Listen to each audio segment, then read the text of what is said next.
Everyone, good evening everyone. I hope you guys are doing well. This side Nishant. So basically एक controversy है, ये कह सकते हैं एक इम्पोर्टेंट इशू है जो कि आपके लिए बहुत इंपॉर्टेंट हो सकता है। हम बात कर रहे हैं सर, जैसे कि आप लोग समझ गए होंगे इमेज देख के कि हम बात कर रहे हैं किसकी, हम बात कर रहे हैं टूल किट केस की। ठीक है, जिसमें हमारी कुछ जो क्लाइमेट एक्टिविस्ट हैं, ये है आपकी दिशा रवि। ठीक है, ये जो है इस समय सेंटर ऑफ अट्रैक्शन है। अलोंग विद इनके दो लोग और हैं, एक है निकिता जेकब और एक है शांतनु मुलुक। ठीक है, प्रोनाउंसिएशन में थोड़ी शांतनु मुलुक, हाँ एग्जैक्टली सही हूँ सर मैं, शांतनु मुलुक। और ये है आपकी world climate activist Greta Thunberg. इन लोगों के बीच में क्या रिलेशन है, क्या हुआ है, डेवलपमेंट कैसा हुआ है, ये सारी चीजें मैं आज आपको बताऊंगा।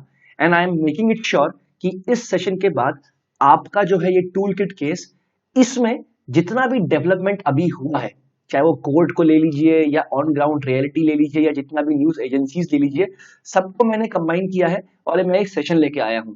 तो अभी तक का डेवलपमेंट आपके लिए जो है समझना बड़ा आसान हो जाएगा। ठीक है, समझ गए आप? ठीक है, अब देखिए सर, कोई प्रमो नहीं है, कुछ नहीं है। जो लोग मुझे जानते हैं, जो लोग मुझे नहीं जानते, मेरा नाम है निशांत मैनाली।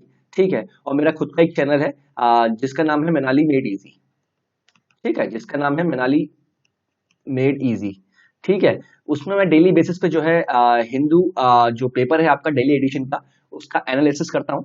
ठीक है, तो जिसको भी ये वीडियो अच्छा लगता है please share, like and subscribe. ठीक है, चलिए एंड हाँ, सिट बैक एंड रिलैक्स, क्योंकि बड़ा ही इंटरेस्टिंग सेशन ये अब मैं आपके लिए लेके आने वाला हूँ। ठीक है, अभी मैं शुरुआत करता हूँ सर न्यूज से। ठीक है, ये शुरुआत मेरी आज की न्यूज की है। ठीक है, शुरुआत क्या है, मैं आज की न्यूज की करूंगा, उसके बाद मैं आगे बढ़ूंगा। आज पेपर के फ्रंट पेज पे, ठीक है, आज पेपर के फ्रंट पेज पे एक न्यूज थी। वो न्यूज क्या थी, एक मिनट दीजिएगा, मैं पेपर ही खोल लेता हूं एक बार, थोड़ा समय दीजिएगा। पेपर के फ्रंट पेज में क्या न्यूज थी, पहले उसके बारे में एक बार जान लेते हैं। ठीक है, फिर उसको हम पूरे केसेस से जो है अटैच करते हुए आगे के बढ़ेंगे। ठीक है, एक मिनट दीजिएगा।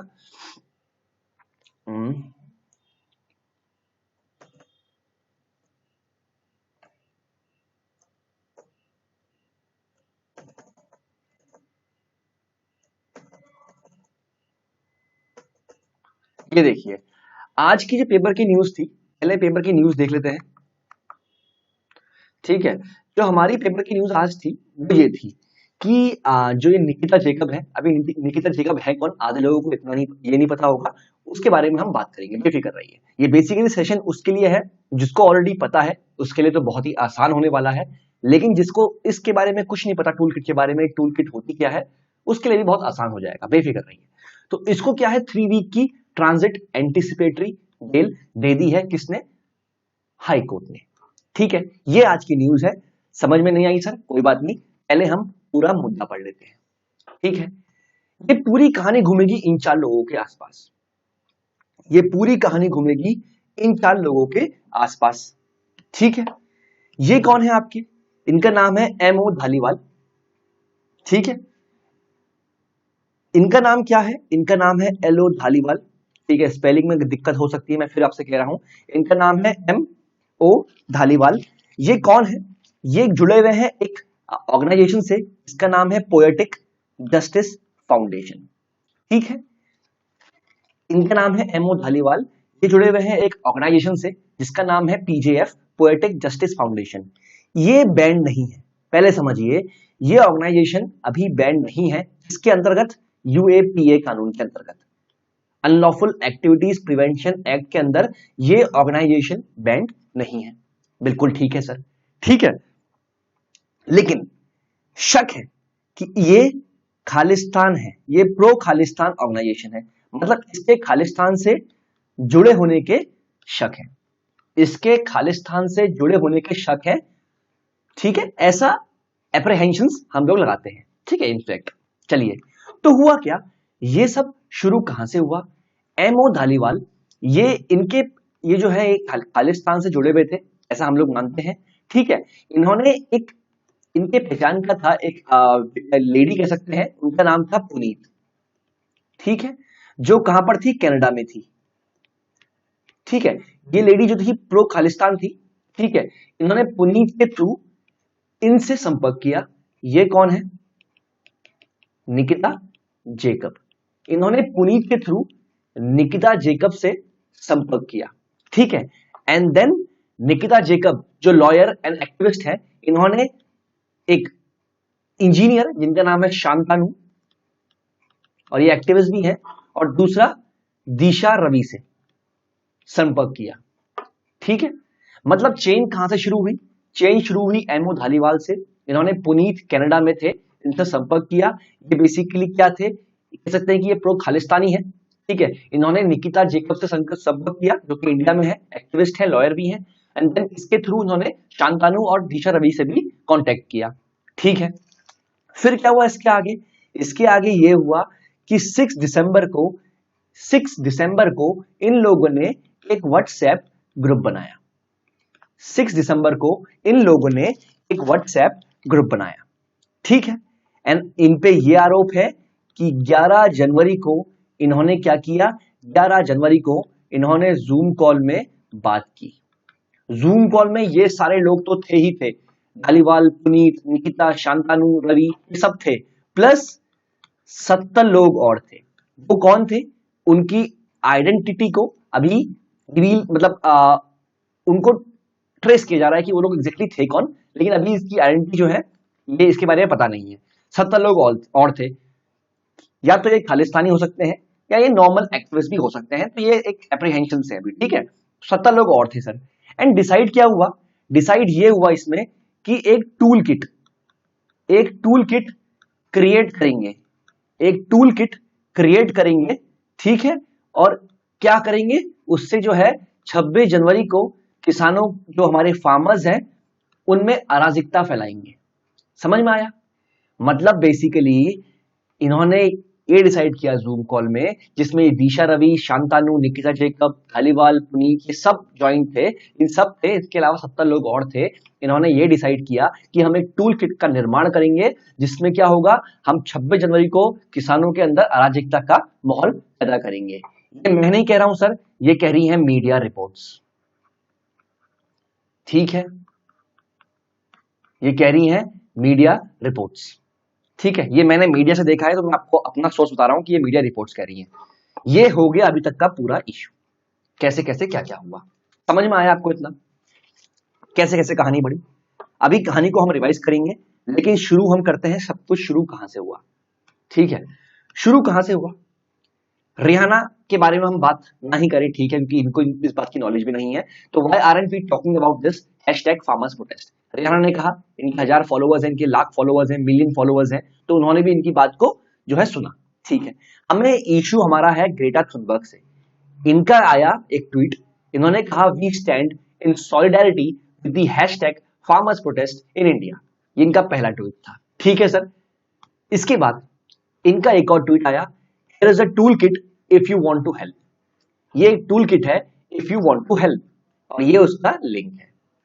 अब बात आती है जो हम बात कर रहे थे, कहां पर? यहां पर इन्होंने मीटिंग की 11 जनवरी को और कहा कि हम एक टूल किट बनाएंगे। और क्या हुआ?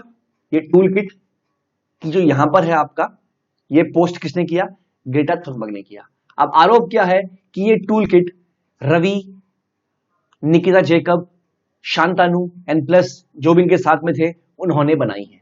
ये टूल किट जो है रवि, शांतानु, निकिता जेकब इन सब ने बनाई है, ठीक है। समझ रहे? इन आरोप है, और ये आरोप को जो है, अगर इन आरोप की मैं बैकिंग लूं, समझिए आज इनके एडवोकेट ने क्या कहा है। जो एडवोकेट हैं आपके मिस्टर देसाई, जो निकिता जेकब के एडवोकेट हैं, उन्होंने कहा yes she was involved in preparing the toolkit, but it did not contain any violence acts or anything pertaining to taking over the Red Fort. अभी मैं वायलेंस की बात ही नहीं कर रहा, मैं सिर्फ इतना कह रहा हूं, जो इन पे आरोप था कि इन्होंने टूल किट बना के ग्रेटा थुनबर्ग को दी है, ये आरोप सिद्ध हो गया। यहां पर इनके लॉयर ने खुद कह दिया कि हाँ, निकिता जेकब ने टूल किट का प्रिपरेशन में अपना योगदान दिया था। समझ में आया आपको इतना? ठीक है। तो इसका मतलब क्या हुआ है, इस मीटिंग के बाद एक टूल किट क्रिएट की गई जो कि दिशा, शांतानु और निकिता ने बनाई थी, और देन ये टूल किट जो है इन्होंने ग्रेटा थुनबर्ग के साथ शेयर किया, एंड उन्होंने जो है इसको अपने ट्विटर अकाउंट में डाल दिया। ठीक है, और इससे क्या हुआ, इससे पुलिस का कहना है इसी की वजह से, इस टूल किट की वजह से 26 जनवरी को जो है वायलेंस हुई है। क्योंकि जो टूल किट पब्लिक डोमेन में जो मौजूद थी, अगर आप उसे पढ़ेंगे, ठीक है, उसमें क्या है, टूल किट में क्या कहा गया है कि हम लोग जो है एक डिजिटल स्ट्राइक करेंगे, ठीक है, हम लोग जो है ये एम्बेसीज को घेर लेंगे, ठीक है, हम अलग अलग हैशटैग का निर्माण मतलब आगे बढ़ाएंगे, हम अलग अलग हैशटैग जो है वो आगे बढ़ाएंगे, ठीक है। तो बहुत सारी चीजें बताई गई थी जो कि सरकार के खिलाफ थी। ठीक है, समझ रहे हैं आप? ठीक है, तो यहां तक की कहानी सर आपकी क्लियर हो गई। बात शुरू हुई धालीवाल से, देन पुनीत तक गई, then Nikita, then Shantanu Ravi, and then zoom call हुई। जूम कॉल में कहा कि भाई टूल किट बनाएंगे हम एक, जिससे 26 जनवरी को क्या होगा, किसानों के अंदर एक अराजकता का माहौल पैदा होगा। और ये बात, इनका आरोप था कि इन्होंने टूल किट बनाई है, और निकिता रवि के लॉयर ने भी ये आज जस्टिफाई कर दिया कोर्ट में कि हाँ, टूल किट में निर्माण में इनका भी हाथ था। चलिए, अब बात आती है सर टूल किट जो है, चलिए पहली चीज तो सिद्ध हो गई कि टूल किट बनाने में इनका हाथ था, लेकिन क्या टूल किट में ऐसा कुछ है, क्या टूल किट में ऐसा कुछ है जिससे वायलेंस इंसाइट हो रही है, या वो लोग बोल रहे हैं, या वो कहना चाह रहे हैं कि लोगों से कि 26 जनवरी को आप रेड फोर्ट में हमला कीजिए, या रेड फोर्ट को काउंटर कीजिए, या खालिस्तान का झंडा आप ऊपर उठाइए, ऐसा कुछ है टूल किट में? क्योंकि ऑनेस्टली स्पीकिंग टूल किट मैंने भी नहीं पढ़ी है, लेकिन if I go by the words of the x जज, इनका नाम है दीपक गुप्ता जी, इन्होंने क्या कहा है, इन्होंने कहा है कि मैंने टूल किट पढ़ी है जो कि पब्लिक डोमेन में थी, और इन्होंने कमेंट किया है, I see that there is nothing in the tool kit for anything with regard to violence. Tool kit में ऐसा कुछ नहीं है कि जिससे कि वो वायलेंस की बात कर रहा है, और anything with regard to inciting violence, ऐसा कुछ भी नहीं है जिससे कि लोगों को प्रेरित कर रहा है वायलेंस करने के लिए। And I don't see what is seditious regarding this document. समझ में आया आपको? ये मैं नहीं कह रहा, ये एक एक्स जज कह रहे हैं, जो कि जज थे, रिटायर हो चुके हैं, इनका वास्ट एक्सपीरियंस है जुडिशरी में, और अगर ये ऐसा बोल रहे हैं तो एटलीस्ट पॉइंट में बात में दम है।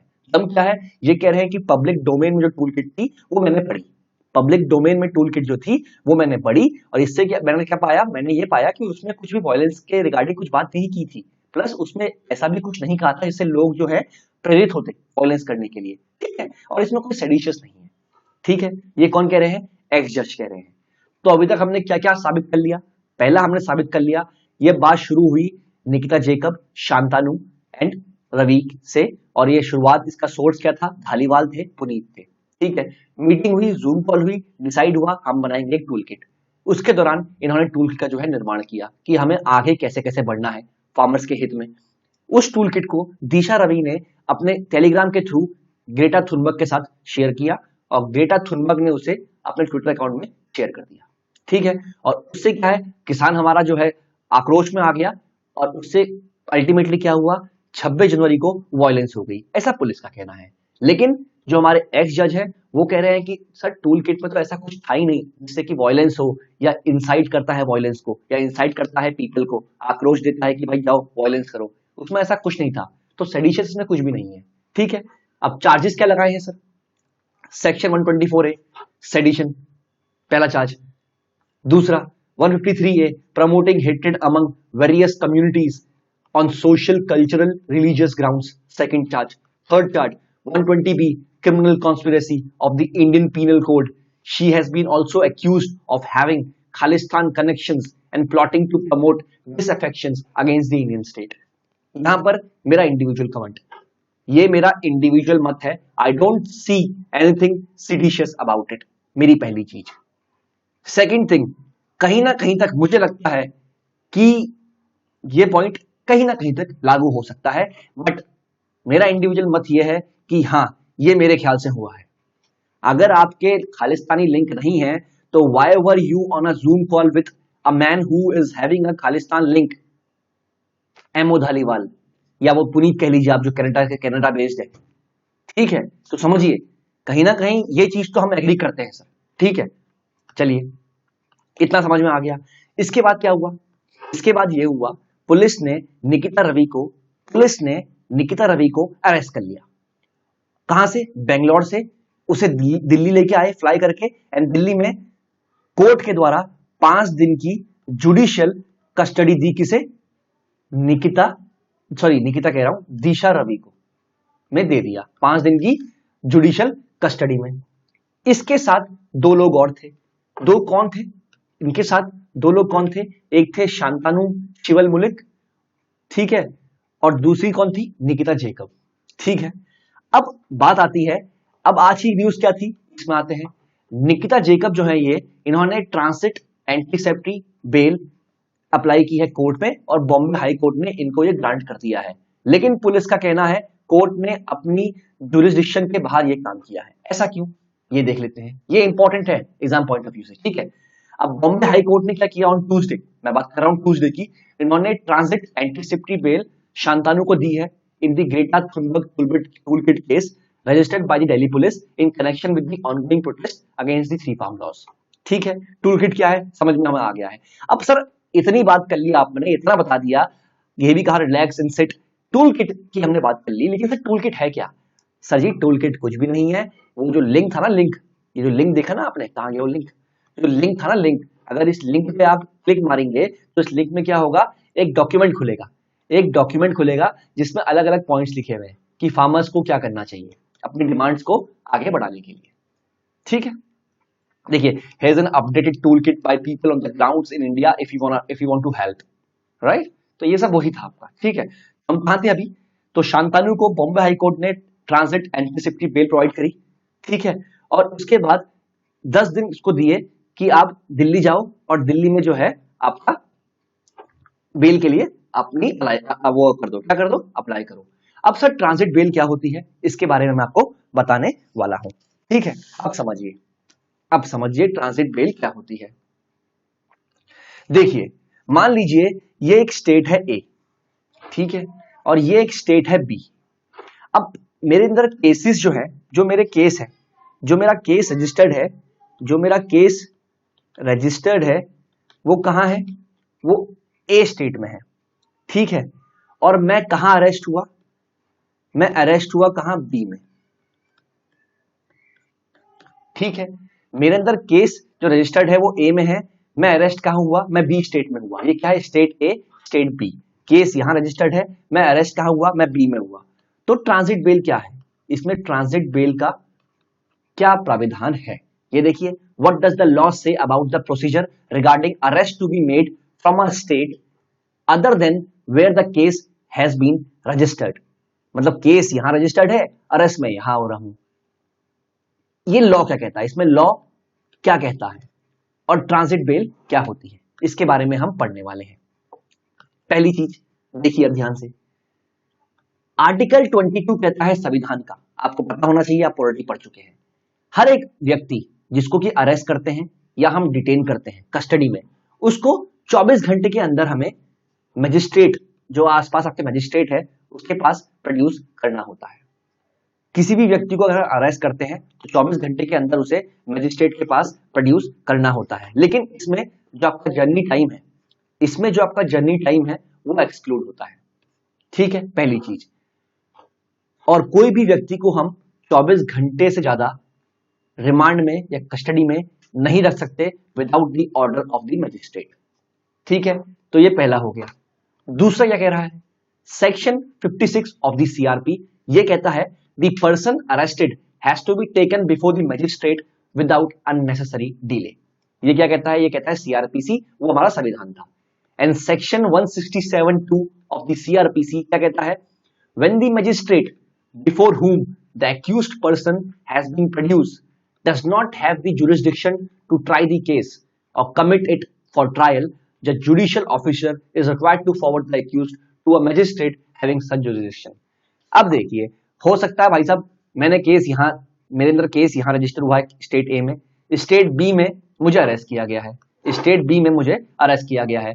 अब सही पुलिस तो मुझे नियरेस्ट मजिस्ट्रेट के पास प्रोड्यूस करेगी, तो पुलिस मुझे नियरेस्ट मजिस्ट्रेट के पास ले जाएगी, लेकिन मजिस्ट्रेट के पास क्या है? जुरिस्डिक्शन नहीं है इस चीज का, क्योंकि केस कहां रजिस्टर हुआ है? केस रजिस्टर हुआ है कहां? ए में। तो मजिस्ट्रेट क्या कहेगा?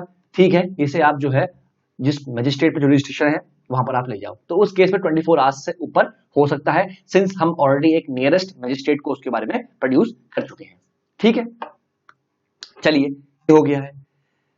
अब इससे आगे पढ़िए। अब when does a person apply for anticipatory transit bail. Anticipatory transit bail क्या होती है? When a person is apprehending arrest, वो अरेस्ट से भाग रहा है by the police of a state other than where they are at present. देख समझिए, इसका मतलब यह है, ये स्टेट ए है, ये स्टेट बी है, ठीक है। केस यहां रजिस्टर हुआ है और वो यहां पर है, केस यहां रजिस्टर हुआ है और वो कहां पर है, और वो यहां पर है। अब समझिए वो क्या करेगा, स्टेट बी में ही, स्टेट बी के अंदर ही वो क्या करेगा, कोर्ट चले जाएगा और क्या ले आएगा, एंटीसिपेटरी बेल, ठीक है, transit anticipatory bail, T A B लिख रहा हूं मैं, ठीक है। ये क्यों लाएगा, समझिए समझिए, इसका मतलब ये है ट्रांजिट एंटीसिपेटरी बेल। सर समझ, ये इसका मतलब ये है कि जो बंदा यहां पर है उसको अपने स्टेट में जाने में और वहां पर बेल के लिए अप्लाई करने में समय लगेगा, ट्रांसपोर्टेशन टाइम होगा, सब कुछ होगा। तो मीनवाइल जो यहाँ का कोर्ट है उसे ट्रांजिट एंटीसिपेटरी बेल दे देता है, जिससे कि वो अपने स्टेट जा पाए और वहां पर बेल के लिए अप्लाई कर पाए। पहली बात समझ में आई? मैं फिर कह रहा हूं, ये स्टेट ए है, ये स्टेट बी है, ठीक है। अब पर्सन यहां पर है, ठीक है।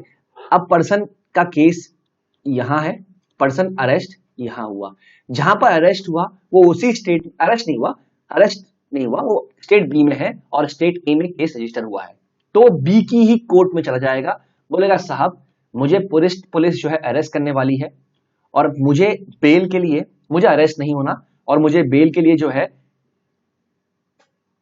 ए स्टेट में जाना पड़ेगा क्योंकि मेरा केस ए स्टेट में है, तो मुझे बेल के लिए वहां अप्लाई करना है। लेकिन साहब, जज साहब, मुझे स्टेट बी से स्टेट ए जाने में लगेंगे 1 दिन, तो कम से कम मुझे आप थोड़ा सा बेल प्रोवाइड कर दीजिए, ट्रांजिट एंटीसिपेटरी बेल, जिससे कि क्या होगा, मैं स्टेट बी से स्टेट ए जा सकता हूं और वहां पर बेल के लिए अप्लाई कर सकता हूं और इस दौरान मुझे पुलिस अरेस्ट ना करे।